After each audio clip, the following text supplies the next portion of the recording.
Morning Sunday.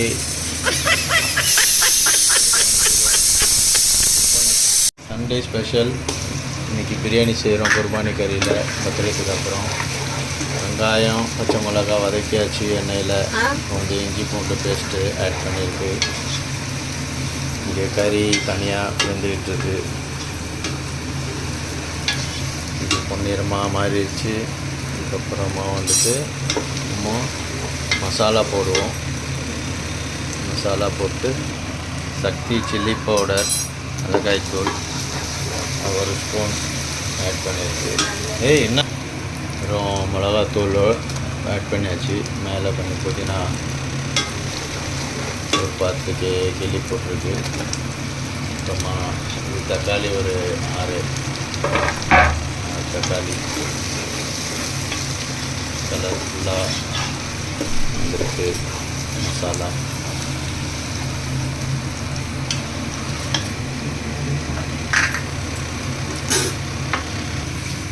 நேரம் வேக விடணும். வதங்குற வரைக்கும், அந்த தக்காளி எல்லாம் மசிகிற வரைக்கும் வெயிட் பண்ணணும். உப்பு கல் உப்பு போட்டிருக்கு.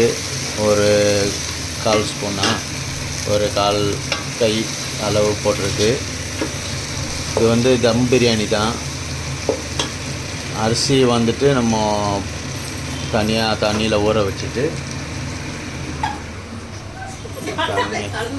தண்ணியில் ஊற வச்சுருக்க அரிசியை அதை வந்து இங்கே மசாலா எல்லாம் ரெடி ஆகிட்ட பிறகு கறியை போட்டு வேக வச்சுட்டு அது கறி வெந்துட்ட பிறகு நம்ம அரிசியை வந்து லாஸ்ட்டாக அதில் போடணும், ஆட் பண்ணணும்.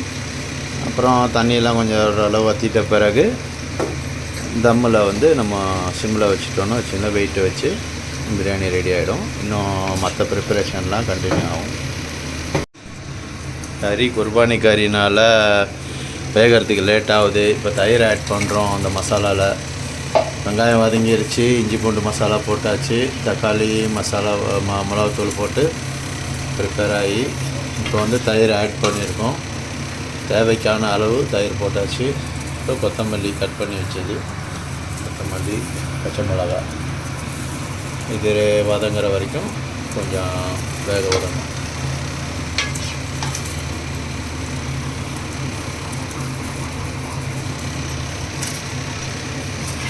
மிளகாத்தூள் கறியிலையும் ஆட் பண்ணியிருக்கனால நம்மளுக்கு இதில் கொஞ்சம் கம்மியாகவே போட்டிருக்கு. ஏன்னா காரம் ரொம்ப தூக்கலாக இருந்தால் பசங்க சாப்பிட முடியாது. அதனால் அளவு பார்த்து போட்டுக்கோங்க. மசாலா வந்த பிறகு நம்ம தண்ணி ஆட் பண்ணணும். தண்ணி ஆட் பண்ணி கறியை போடணும். மசாலா கொஞ்சம் நல்லா வெந்துருச்சு. சைடில் தண்ணியை தனியாக கொதிக்க வச்சுருக்கோம். கறியை ஆட் பண்ணுறோம். இந்த கறி ஆட் பண்ணியாச்சு. இதில் கொஞ்சம் நேரம் வேக விடணும் மசாலா பிடிக்கிறதுக்காக. இது வந்து லெமன் சாறு பொடிஞ்சு எடுத்து வச்சு அதை வந்து இதில் ஆட் பண்ணிட்டோம். தண்ணியை வந்து இதில் ஊற்றணும். தண்ணியை ஆட் பண்ணியாச்சு. உப்பு மிளகாலாம் செக் பண்ணிக்க வேண்டியதுதான்.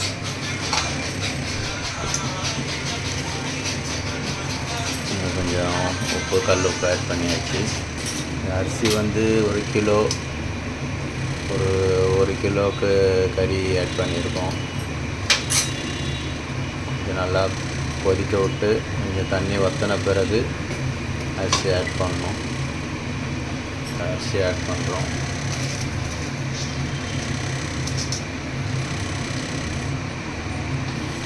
அரிசி கொஞ்சம் நேரம் தண்ணியில் ஊற வச்சிட்டோன்னா நம்மளுக்கு சீக்கிரம் வெந்துடும். அதே மாதிரி கொஞ்சம் அரிசியும் நீட்டாக இதுவாக வரும், நீட்டாக வரும்.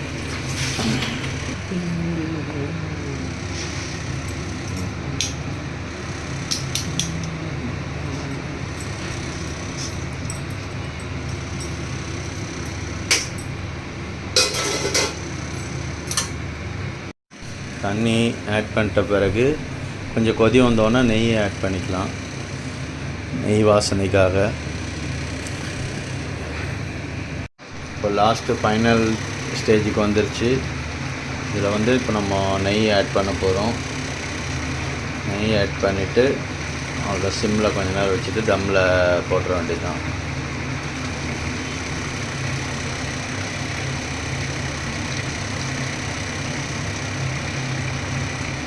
ஊற்றியாச்சு. கொஞ்சம் லைட்டாக மிக்ஸ் பண்ணிவிட்டு அப்படியே க்ளோஸ் பண்ணி வச்சுட்டோம்னா சிம்மில் பிரியாணி ரெடி.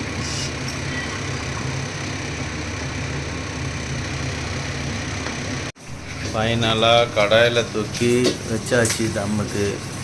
ஃபுல் நெருப்பு டைரெக்டாக கொடுத்தா கீழே அடி பிடிச்சிரும். அதனால் இந்த கடாய் மேலே வெயிட்டை வச்சோன்னா ஹீட்டு வந்து டைரெக்டாக பாத்திரத்தில் படாது.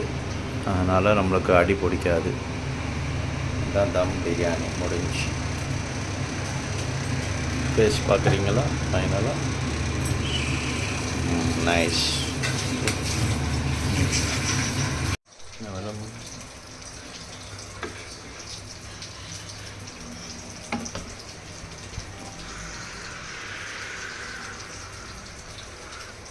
கடைசியாக ஒரு வழியாக பிரியாணி ரெடி ஆகி இந்த அமுக்கு நெய் இப்போ முக்கிக்கிட்டு இருக்கு.